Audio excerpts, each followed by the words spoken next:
ሰላም የቲክቶክ ቤተሰቦች እንደምዋላችሁ።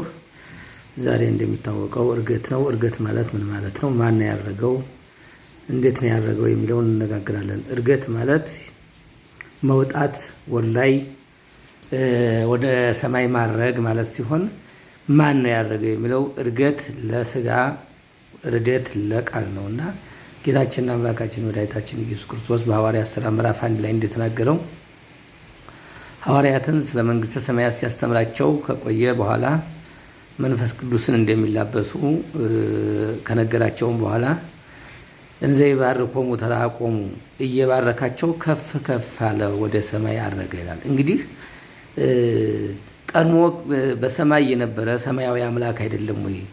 እንዴት አረገ እንላለን? አዎ ከሰማይ ቃል ርዴት እንላለን። ከሰማይ የወረደው ቃል ከድንግል ማርያም የተዋሃደው ቃል ለቃል ርዴት እንላለን። መለኮታዊ ቃል በመቤታችን ስጋን ስለተዋሃደ አካላዊ ቃል ነው የምንለው። ምክንያቱም ዝሩው ቃል ስላለ አካላዊ ቃል እንለዋለን። ዝሩው ቃል ማለት የአዕዋፋት የእንስሳት ቃል ዝሩው ቃል ይባላል።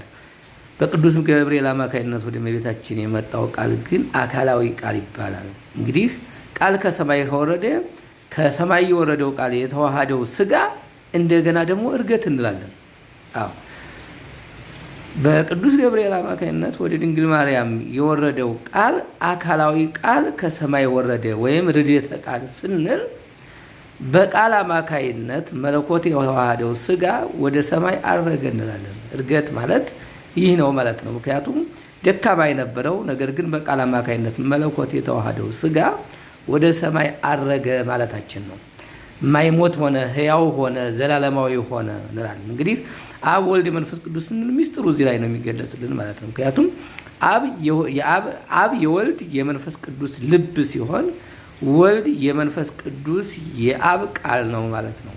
መንፈስ ቅዱስ ደግሞ የአብና የወልድ እስትንፋሳቸው ነው። እንግዲህ ዋን ኡሲያ ስሪ ሃይፖታሲስ አንድ መለኮት፣ አንድ አገዛዝ፣ አንድ ስልጣን፣ ሶስት አካል ማለት ይሄ ነው። እንግዲህ ቃል ልብ ያሰበውን ህሊና ያመላለሰውን ቃል እንደሚያወጣው እስትንፋስ በቃል አማካይነት እንደሚሸከመው ሁሉ ቃል፣ ልብ፣ እስትንፋስ እነዚህ ሶስቱ አንድ ናቸው። የመለኮት አንድነት ሶስትነት የሚገለጥበት ነው። እንግዲህ ከሶስቱ አካል አንዱ ወልድ በመላኩ አማካይነት ወደ ድንግል ማርያም ወደ ቅድስት ድንግል ማርያም ስጋን ሲለብስ ያ ቃል ርዴት እንላለን።